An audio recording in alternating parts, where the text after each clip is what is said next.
say it's one of my favorites.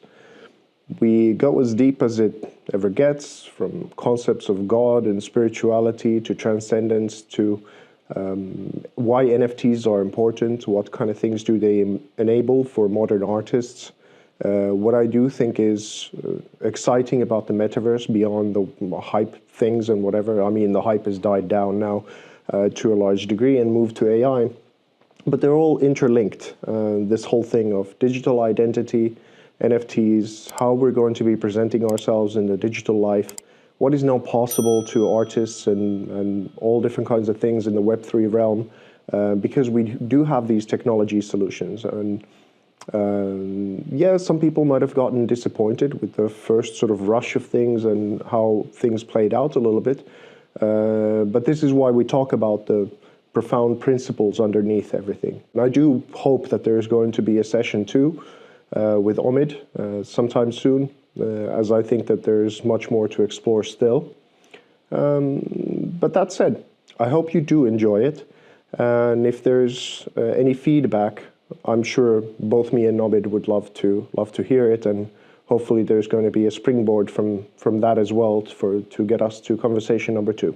Anyway, that said, enjoy.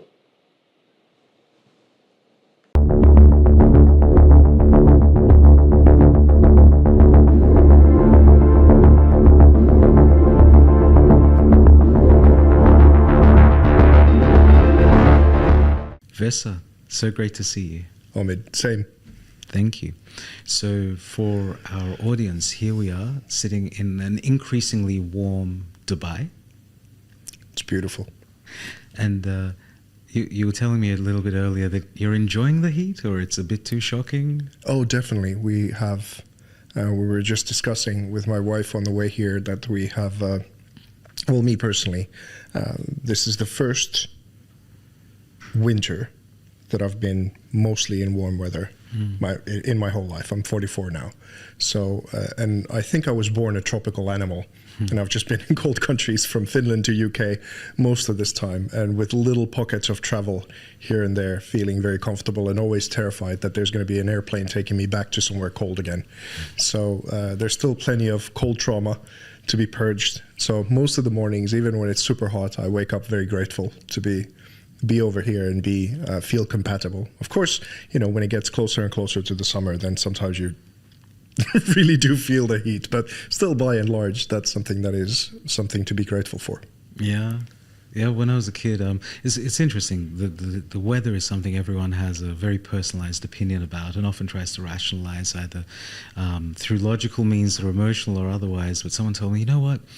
The cold is so much better than the heat, and I would wonder why. And I remember this conversation from when I was very young. They said, because when it's cold, you can always add a layer.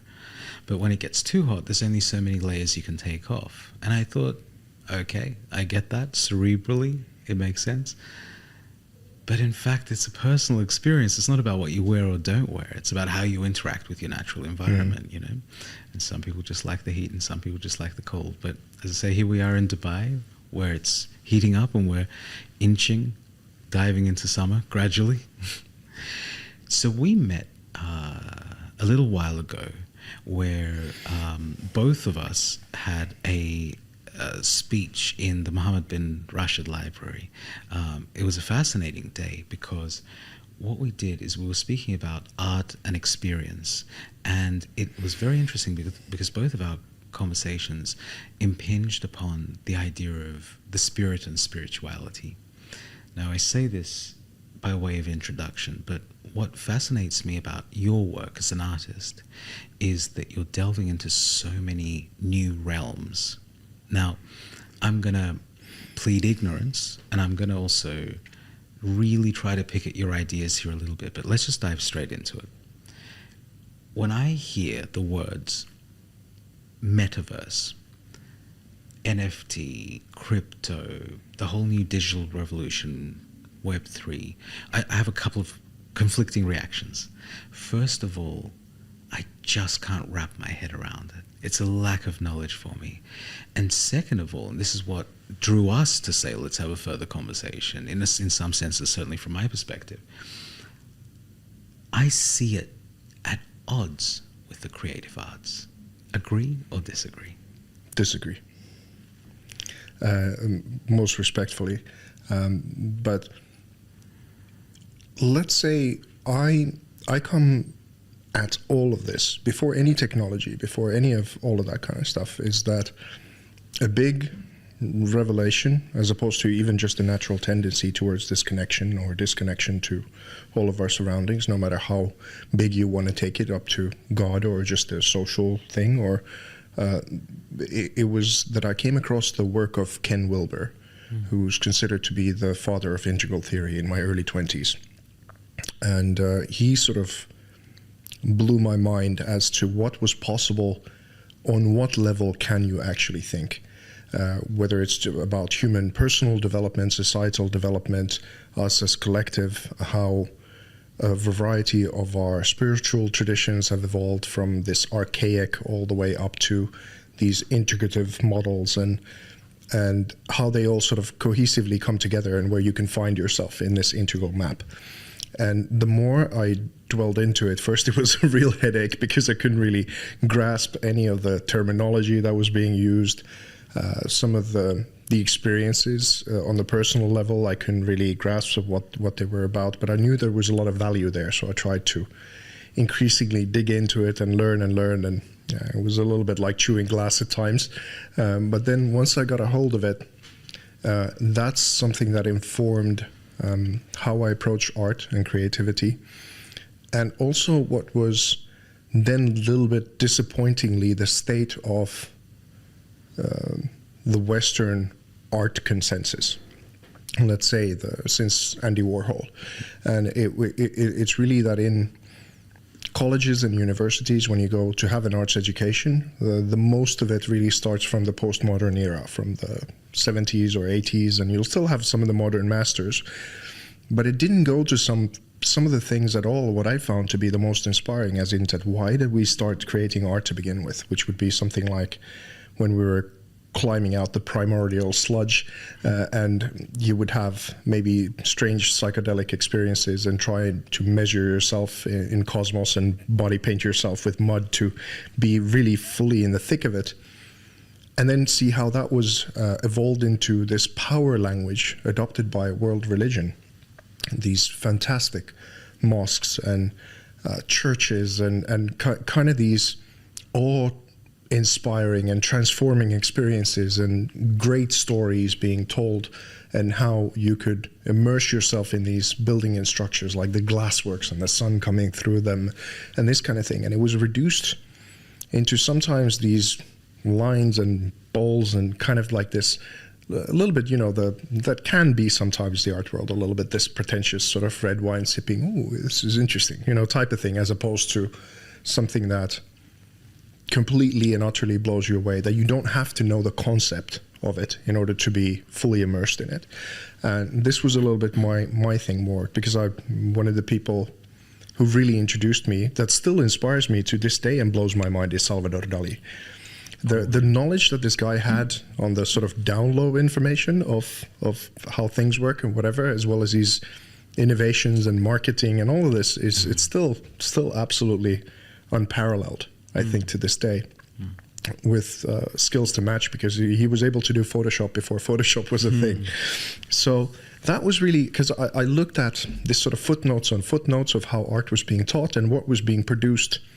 That was increasingly only these cerebral kind of elitist academic mind games, or sometimes this what you would call insult art, like this one artwork called Piss Christ, and all of this kind of stuff. And I just thought, I can't see myself here. And what I really, to kind of bridge it all together to the metaverse and all of this Web3 and what is now possible, is that I think the stronghold and the grip of this Western academic art world is now finally, the gatekeepers of that are being blown apart.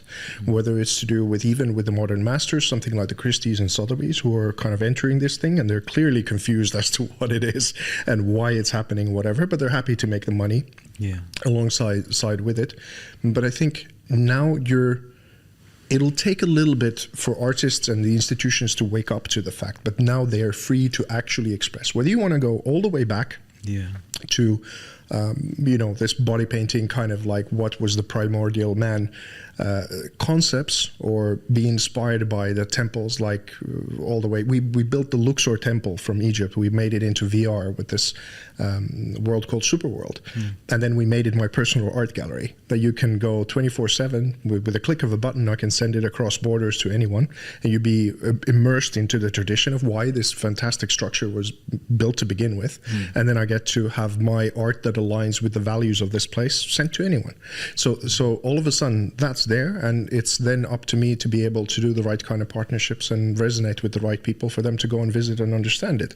Now, if that is going to be something that resonates with the new thing of what Sotheby's is doing, or MoMA, or whatever, which seems a little bit unlikely because it's just not in their sphere of how they want to approach this thing, because it's so much about identity politics and this kind of thing today.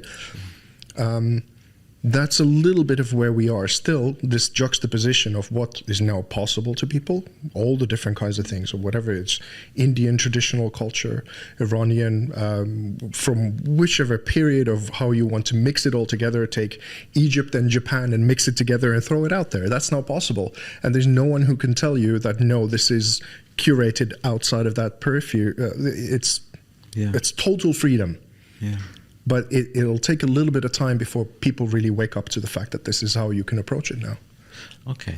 Just, I want to really delve into the new technology stuff, because I think it's such a fascinating world, and I want to bounce a couple of ideas off. But before we go there, a really interesting point you made about the art education. You said it started, for example, from the postmodern period and moved on, but you felt an urge to sort of go deeper and farther back, or to other areas rather than just saying that. So here's my theory about sort of the problem with some art education, and I don't mean problem as a bad thing that should be condemned and we should throw rotten eggs at it. I mean problem in terms of the limitations that require people to overcome them. One is sometimes when it comes to the education of arts and humanities in particular,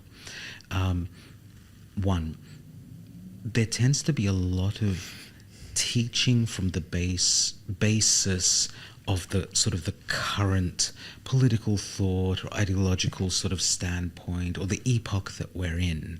Now, what that does, given limitations of time that say a student and a professor have together, is shorthands a lot of let's understand where we are. What it doesn't do is give adequate maximal exposure to all the other realms of possibility out there.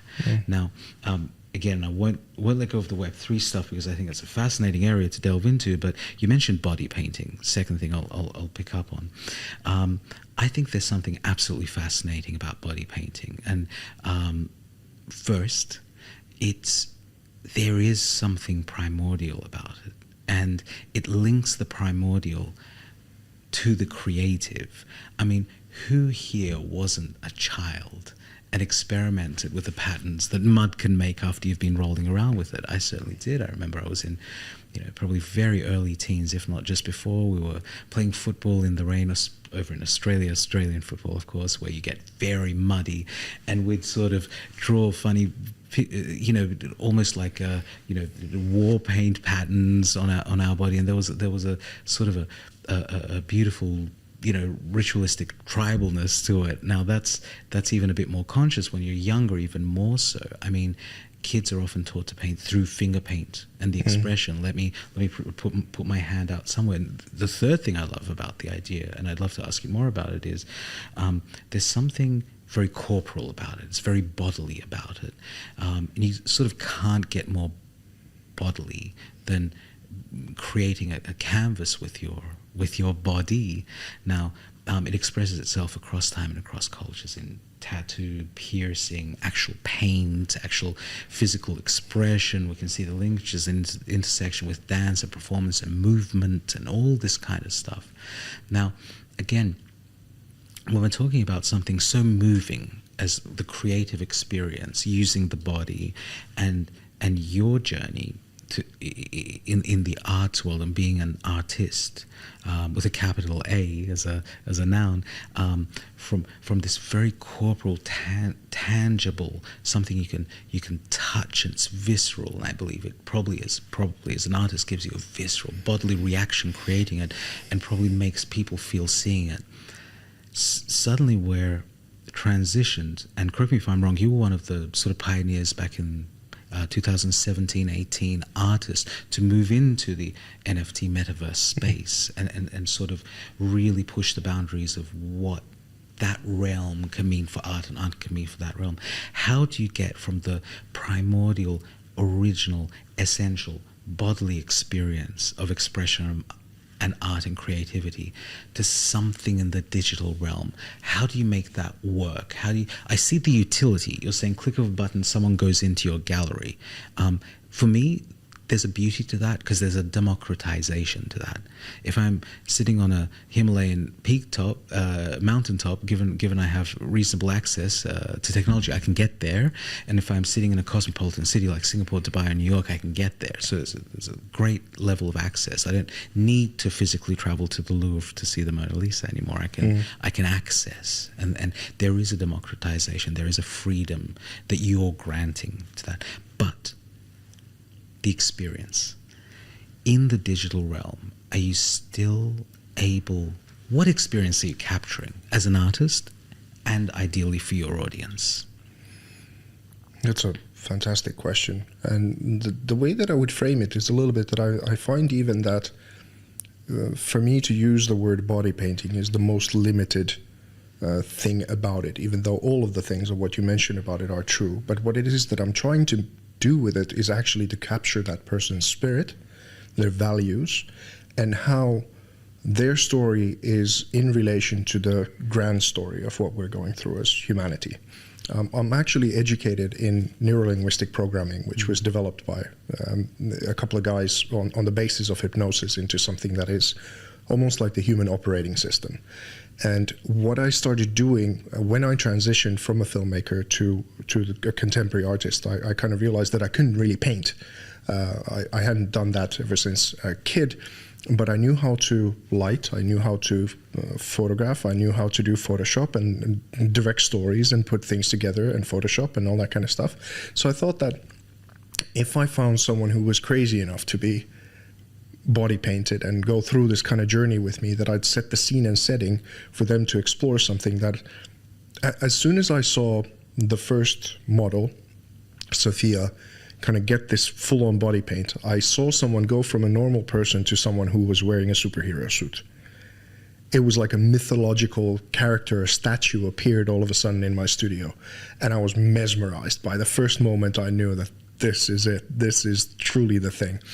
And I explored these different stories with her and captured when something was internally happening in her. And once something was happening, the energy shifted, and that's when I would take the photograph that would then become a part of the core of the story that I was going to construct with paint, nature photography, and other things to make this new expression. Now, you asked about the digital side of things. I had no choice because my originals were then digital files ever since 2008.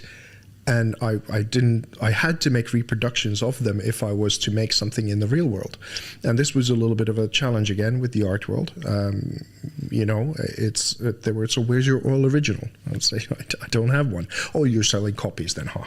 So, and there was this negating, dismissive feeling about it. And even that didn't make sense to me because even back then you had a lot of photographers who were selling limited editions at 6 and doing all of this kind of stuff. And I thought, okay, there was a little bit of space for monetary innovation. I kind of had this idea of maybe doubling these, that the first one costs, let's say, 4,000 euros. And if and when the first one sells, the second one is going to be 8,000 and 16,000, and kind of like the chessboard, how the game of chess was invented by the whole idea. That was a little bit inspired by that.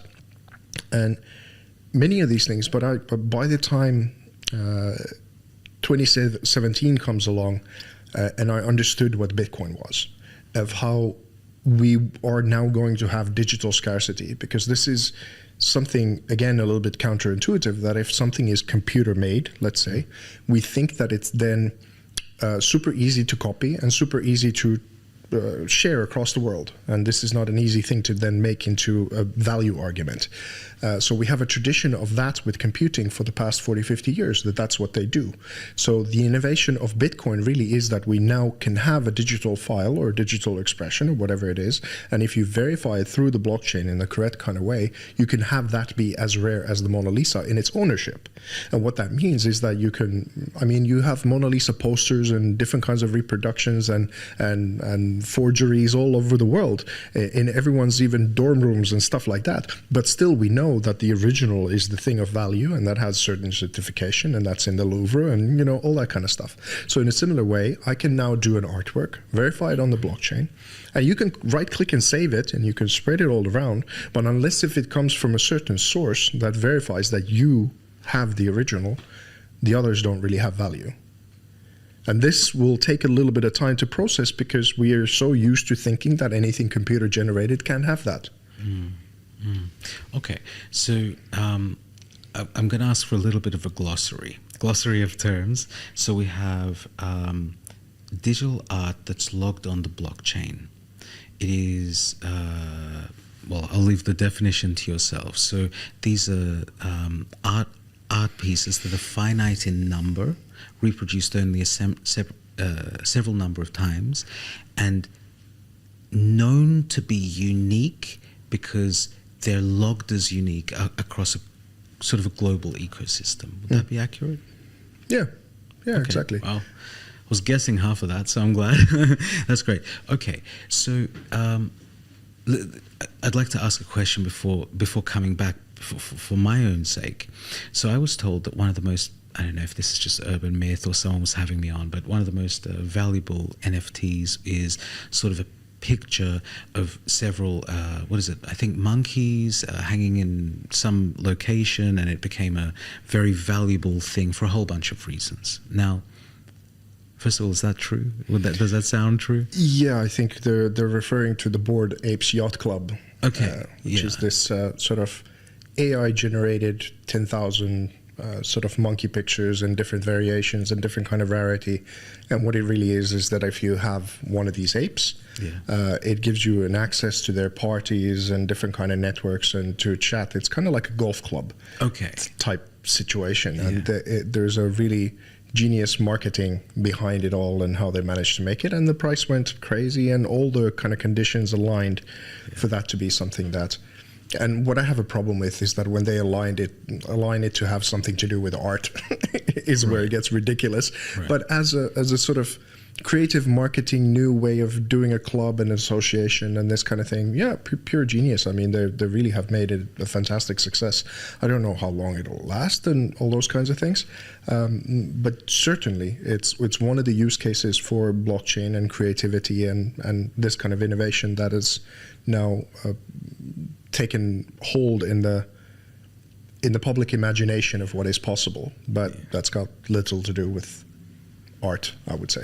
Okay, so where would you differentiate? So maybe it's in the marketing, use the word marketing, but where would you differentiate this extremely financially valuable, successful in terms of fame thing that's been moved into the digital realm with the amount of sort of art that can be moved into the digital realm? So I'm a casual consumer with finite knowledge, and I want to invest in an NFT, and I speak to an artist, but my friend's saying to me, buy a monkey picture because they can interact and they can go up in value.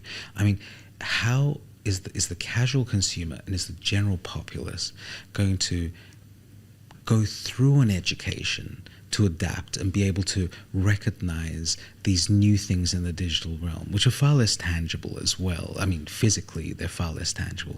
How are we going to learn where is the art, where is the value, where's the intrinsic value, and where's the sort of fun, flash-in-the-pan stuff that you might make a bit of money on? But there's that quote-unquote value doesn't sit behind it, like the monkey photos. Well, that's, as far as I'm concerned, a gazillion-dollar question, but also something that is the fate of humanity type level question, because the great cultural critic Kamil Palia who's a fantastic mind and a machine gun intellect. She sort of outlined this whole thing of what we're at the precipice at is really the new renaissance. And we have a general global populace that has been utterly let down by the global education system with regards to the arts in general. And I think this ability to read the language of art and what it's doing is not very high level at the moment. We've actually come down quite a bit from where we were a few decades ago as universities became a little bit this sort of pick and choose buffet style, as opposed to teaching all the great classics and what literary critique has become in people's minds of how that works, as well as just understanding just how we've come here from an art point of view. It's not really a wonder that the art side and the fine art side is not picking up at the same level as the sort of things that dwell in the pop culture. Because even if you look at here, some of the artists that are very popular, they're kind of taking pop culture references. They take something from Scarface. They take that is like a popular symbol that symbolizes money, like the Scrooge McDuck and the dollar symbol, or Louis Vuitton or whatever, and they kind of take what is in the popular conversation and they mix it into something that resembles an artwork, and then that's put on the wall and sold as something. And that's a lot more to do with, I would say, marketing than it is to do with art. But it's also because people don't really know how to read the artworks themselves when you go on the deeper level. And it's not their fault. It's just something that has happened along the years, that we don't really have that in our lexicon anymore. So how to solve this problem? How would people... and I think actually the problem is being solved somewhat by AI. Not only is it allowing a new kind of flourishing of creative things, like people are just throwing these concepts and ideas together, and visually they're stunning that come out of it, but they're starting to play more with concepts and ideas. And it's not enough that your piece just looks great anymore. So we're getting through the sort of wow, that looks amazing phase into just actually really starting to read into the image and its cultural relevance and those kinds of things. So when it comes to fine art, there's really no shortcut from the investment side. It's about the artist and their career, their different kind of prospects and their reach and all those kinds of things, and whether they're going to be financially successful and you're going to make money with them the same way you can maybe make with the next collectibles monkey picture thing. These are not the same conversation at all. You shouldn't get into art collecting with the mindset that you're going to flip it in 2 months into something that is 20x its value. That's got nothing to do with something that is culturally significant or relevant or anything that a real artist would ever want to even entertain as a conversation. It's profoundly insulting, you know. So that's kind of these are separate people. Now, is it still a good thing that the fine arts would absorb a lot of what's happened economically and marketing wise and reach wise in the NFT space, and take some of the technology, take some of the innovation, and understand that it's actually pretty good that if someone buys an artwork from you and sells it in a month for a lot of profit, that's actually a good thing, because if it starts to move and the numbers start to move, that will generate a lot of energy for your artwork and for your influence and for your thing to grow to the next level. So they have a lot to learn from one another. The NFTs could definitely benefit from a deeper conversation, to say the least.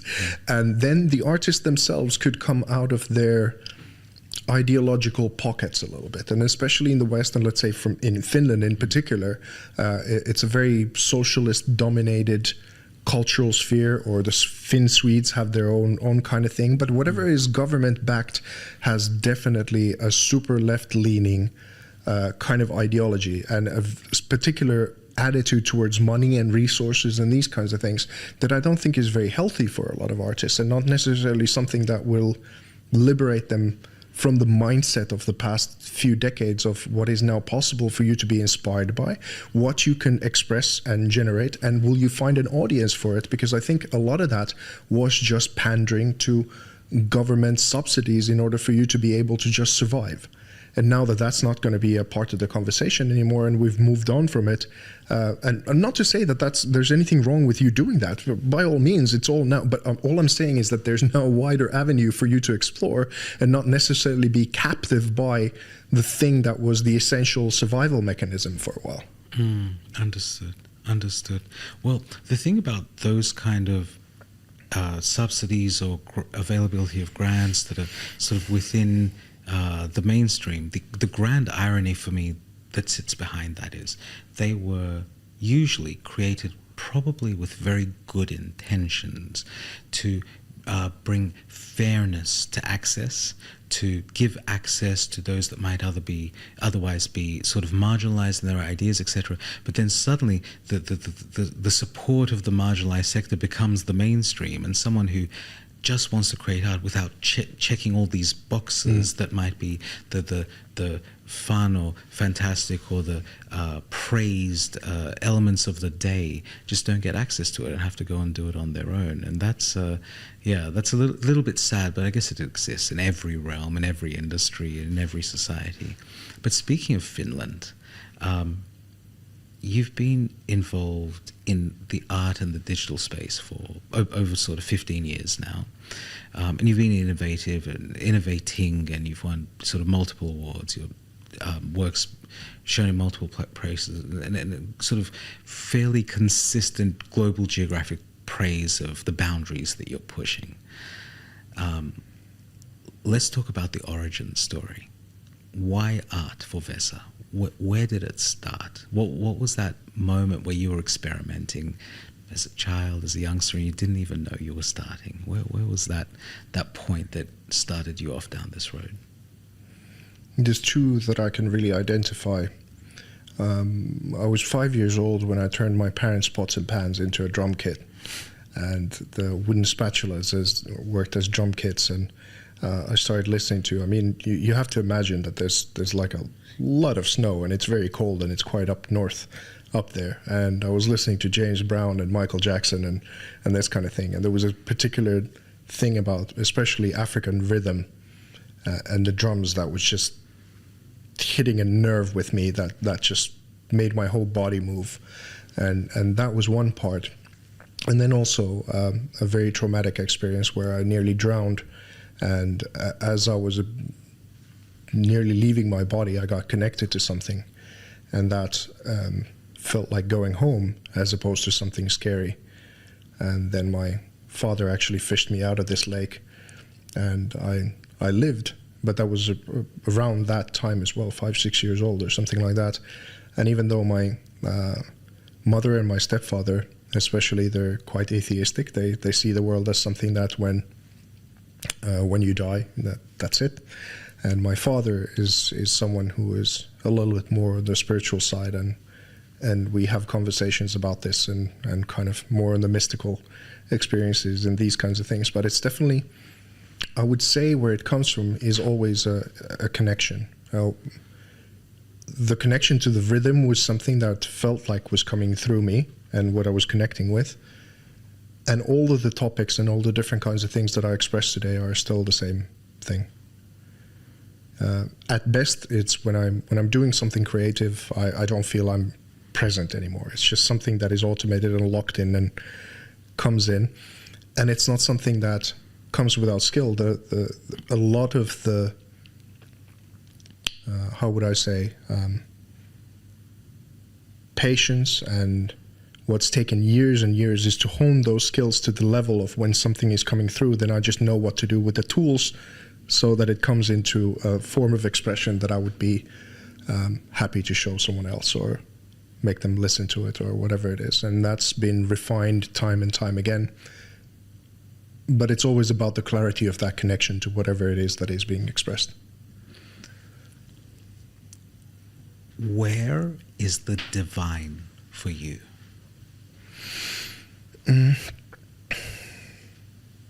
One of the most far out books I've ever read in my life is by this guy called Brunvalla Melchizedek, and The Flower of Life 1 and 2, and it goes into all the sort of mystery schools and the symbol, the flower of life, which is this circle that keeps replicating in a way that makes the flower pattern. And one of the things that he said in this book about this thing is that not only is the symbol found all across the different temples, ancient temples all across the world, it's in this region, in many places as well, utilized as a pattern. He said that this is apparently, even from a scientific point of view, through this pattern, everything in material existence comes into existence. So we come from the one, but then the endless plethora of manifestations that come from this one are also a part of the one. So to say that where is it located, like people say that some people in the West especially quite comically try and make the brain the point of origin, whereas when someone introduced me to the idea that the brain is more like a receiver rather than a generator, then it started making much more sense to me. So I have a unique set of experiences and tools through which I have a point of consciousness to make something become a reality in an artistic way. I think I'm just connecting to the whole with a receptor, and my limitations are going to make it unique, but it's still a part of the same consciousness that you tap into with your specific different set of cultural understandings or your experiences or your different tools of how you experience yourself or what you do to kind of express yourself. Then that's it. Maybe consciousness in general is something that is universal, that goes through us and the animals and plants to the degree that I don't understand, maybe. But that's the one, and then our unique expressions are still the same. But yeah, so it's the everything and the one, and everything in between it. You said a little earlier that with that traumatic experience of the drowning, there was a sense of going home at the time. So I'm reading into that there was a seeping out of maybe the fear or the shock or the horror of perhaps what was happening. Now, why do you relate that as a sort of a turning point moment to creativity and expression? What happened at that time or after that time or around that time that inspired something in you? Well, creativity. This is why I'll come back to that. But the way that I make sense of the question is like, if you go to most of world religion, even the Finnish story of Kalevala, it starts that first there was an egg, and the cosmos was being born. First there was the light, and all of them are stories of creation. How was the world created? How are we born? How do we come to all of this? And through a variety of these stories, if you really go deeply into it, you start to see that the world is a creation. Everything is in constant state of creation and destruction all the time. And us as human beings, what we do is that we feel that we're separate from it, like the great Alan Watts with his different concepts of what he was explaining, is that we feel like we're separate from the world and we just sort of emerge, and that's the twist. If you want to become a creative person or have a creative identity, you start to understand that you're part of the world, born out of this creative process to begin with. And what is preventing you from feeling that constantly is the different layers of either trauma or separation that you have from the world. Now, whatever it is that you have to do, and that would be the blank page of the writer, it's that you're disconnected. It's not that the ideas aren't there. There's like this room alone is full of stories or things that you could write full books and sagas from. It's that where it's the individual who's disconnected from that where the problem arises. So I think that's what happened to me as a kid. It's that traumatic experience as well as something that was just built into me. And who knows, we could go into concepts of reincarnation. Maybe that's something that has happened to me a few times, that I might have been here around the block a few times. That could be a possibility as well. So it was just in me And then whatever came in between it was an obstacle to be removed so that I could feel connected to the world again, connected to God, connected to the universe. And whatever is separate from it is hell.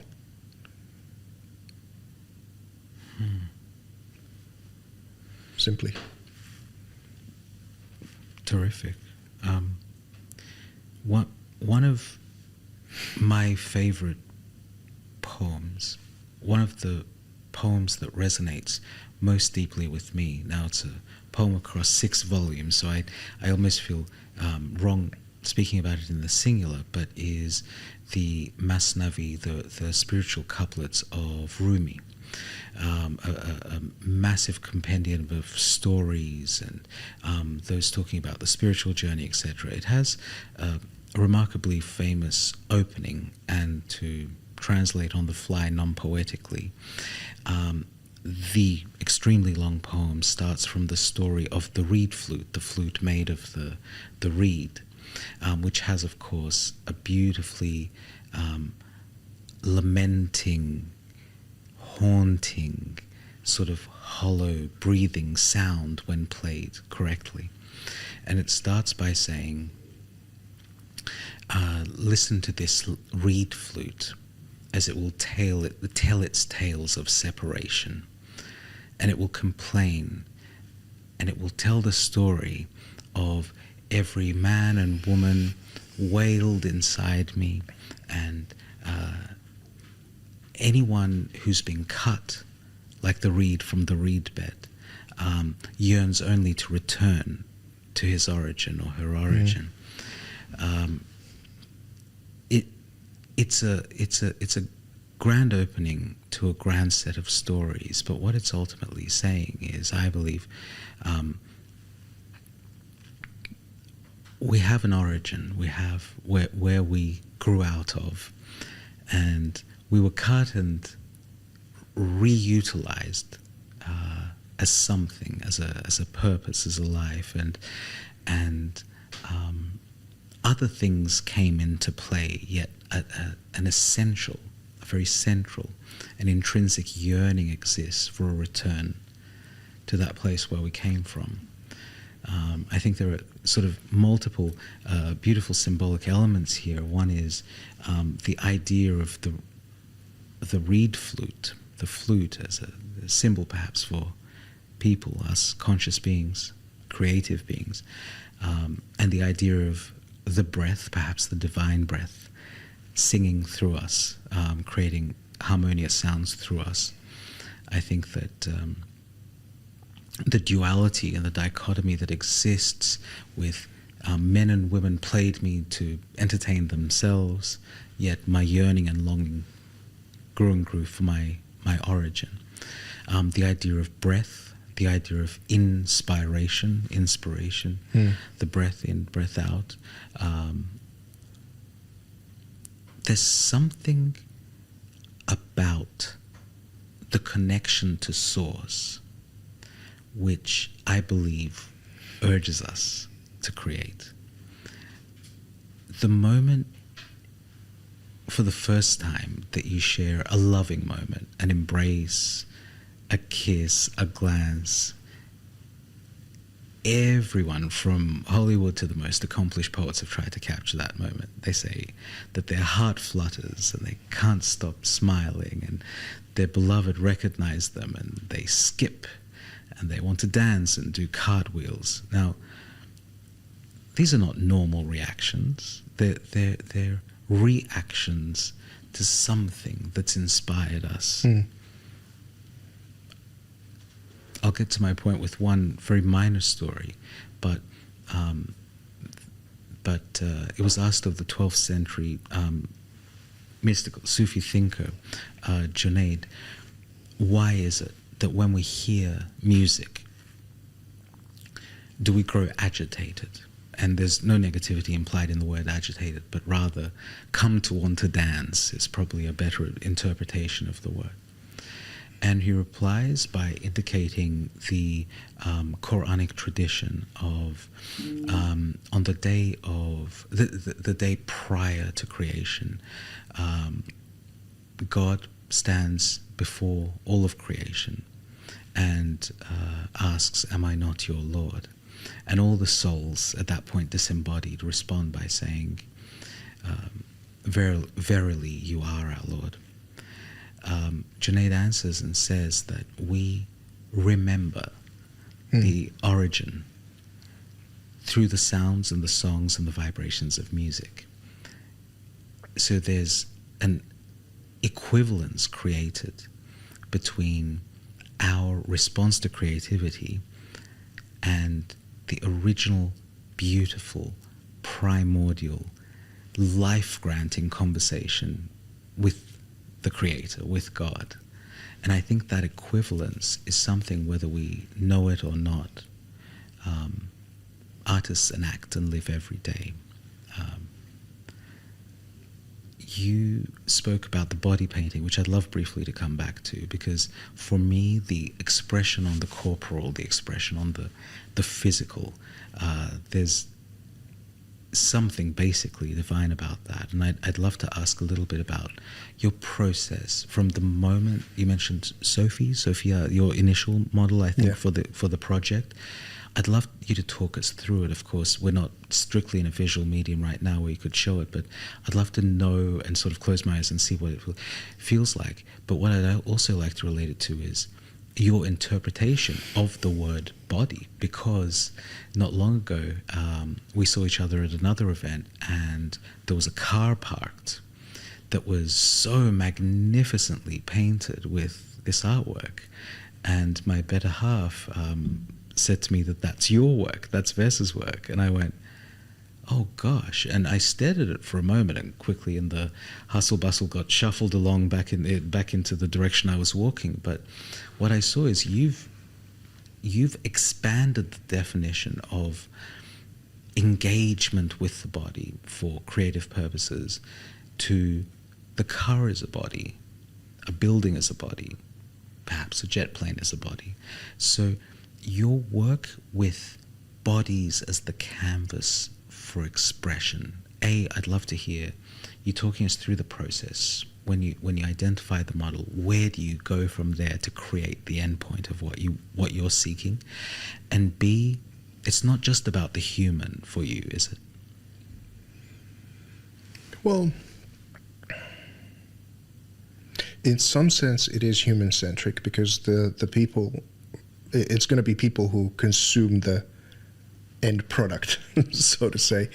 But that's a very nice way of packaging it together, and how you said it, and how I would maybe go about it. And this is one of the things that I really wanted to discuss with you as well, because I haven't done any other body painting work here in the UAE, because first and foremost, because this feels like home for us. We understand and respect the tradition of Islam and the way that people are here. So even making it is something that feels a little off, because when I did that body painting project with Veena Malik, the Bollywood actress, that was quite the thing, because we were exploring what was similar in between men and women. This is in 2012 when we started the conversation, and already back then the culture was forking out and people were polarizing quite badly. So the whole project was about exploring what was similar in between the spiritual traditions all across the world and different kinds of ideas. So we wanted to be the unifying force as opposed to the polarizing force at that point. And when I'm really creative, I go beyond any like I said, I become a channel to something. I forget my identity, and that is where the true bliss comes from. And all of these people that I've been listening to most of my life, and the Buddhist concepts or all these world religions, is that when we get connected to the cosmos or God or whatever it is, then we go beyond our little self. And what the woke movement is doing at the moment is chopping their identity to smaller and smaller pieces. And as I absorb people doing this, they seem to suffer more and more as they do this. And it makes perfect logical sense that the more degrees of separation to everyone else, the smaller you make the story, the more isolated you are. The less creative you really will be, because you're not connected to the grand story. and this is something that is happening in all of a sudden in the postmodern world, is that the grand story, the big narratives are collapsing, and then it's becoming these increasingly tribalistic way of identifying. And when it comes to this body painting stuff, if there was any kind of idea that I really wanted to succeed at, and how always the best artworks came about, is that the better connection that person that I was collaborating with was to her story, and getting beyond her identity to this kind of superhero state. But it was that divine spark inside of the person that was coming to the surface that I was capturing. So this is the conflict in between, for example, doing it over here and being respectful utmost of the region's way of looking at things, and especially in Islam altogether. I mean, because I understand that you're not meant to make the reflection the divine, because I might be characterizing, and my apologies if I don't understand it well enough, but it's that you don't idolize people because they're not God, therefore you shouldn't make the reflection of God the point of worship. You should worship the original thing. Now, in my view, and before I was very familiar with this, what I was trying to do is a little bit more in the spirit of the Italian Renaissance, is how do you carve from a block of marble something that is so awe-striking that it feels like the work of God. And that's part of the human form, is we've been made by the cosmos, and to honor that, because there's different mentalities how you can make body painting. You have something that is like trying to reveal the divine spark and bring it to the surface so that we remember that it's in all of us. So I understand that the conversation is quite convoluted in many ways, but I feel like when I'm doing those creative artworks is first to capture that inside of the person, and then trying to make that grand narrative, that grand story. Like one of the artworks that we made with Vina had, it was called The Beginning of a New Era. It was made in 2012, so that's when the Mayan calendar was coming to that one stop of the next iteration, the next 5,000 years, as opposed to the end of the world, like how it was understood by many. We had on the left side of the artwork, there's the Hindu tradition, there's Ganesh, and she is whispering in the ear of Ganesh that the new era has arrived, and then there's a body crystallized and made into this one expression on the right side that has the Aztec calendar and the Mayan and the South American and Middle American kind of traditions. And what they had in common is that when you go to the Vedic understandings, you will have the 26,000 year cycle that the Earth is on, that Plato called the Great Year. And then you'll have the Mayan understanding, and those concepts that are globally understood and in our sort of forgotten lexicon, so to speak. That this new era is actually something that is a global understanding, but pocketed in these different traditions. So even though it's her body and her story and part of the things of what we're saying there, but it's connected to the grand narrative that goes even beyond how I would say tribalistic religion has become. And you'll look at something like Christianity. I think it's like 24,000 different branches now of narcissism. Eventually, if you look at it from the divine point of view and power struggles and all of these different kinds of things. So we as human beings, we like to play these social games, and we like to see ourselves in the hierarchy, and we have a love of power as a collective, and many of these things. And it takes someone to be nearly autistic at this point to tell the truth. And that even if you're tactful and smart about it, it'll have the purpose of really wanting to do good and right by all of us. And I understand that, for example, now, in particular in this region, because the spirituality and Islam is so strong, is why it's able to withstand, to defend the family, to maintain the structure of society and cohesion. I mean, in the top safest cities in the world, UAE has 4 of them in the top 10. Unbelievable. There's so many great things, and whilst it's still doing all the advancements into the future and absorbing the Web3 and all of these fantastic things, it's such a hub, but it's maintaining things at a lot of levels because it's held on to its roots and tradition in Islam. And this is something that it took for me to move here, even though I had studied it before, but on a more cerebral kind of, I hadn't experienced the people in this kind of way. I had to be here for a while to really start to understand its now cultural context to the rest of the world of why it's important. Terrific. Thank you. Well, just the only sad thing for me at this moment is it's time for us to wrap this up, but I'd like to propose one of two things, and we'll throw this, with your permission, over to the audience. I would love our next conversation, and God willing, may there be a next conversation, to be on one of two topics. And I say we use the democracy of technology to poll people to let us know, either on where a young artist should start to map out where they should go, your advice, perspectives, and personal experience. Or two, the roots of art, the shared roots of art and religion.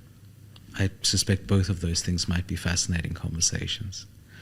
VESA, it's been an absolute pleasure. Thank you. I wish we could go so much deeper on so many of those topics we touched on. But we were just getting warmed up. We were just getting warmed up until episode 2, huh? Fantastic. Inshallah. Thank you.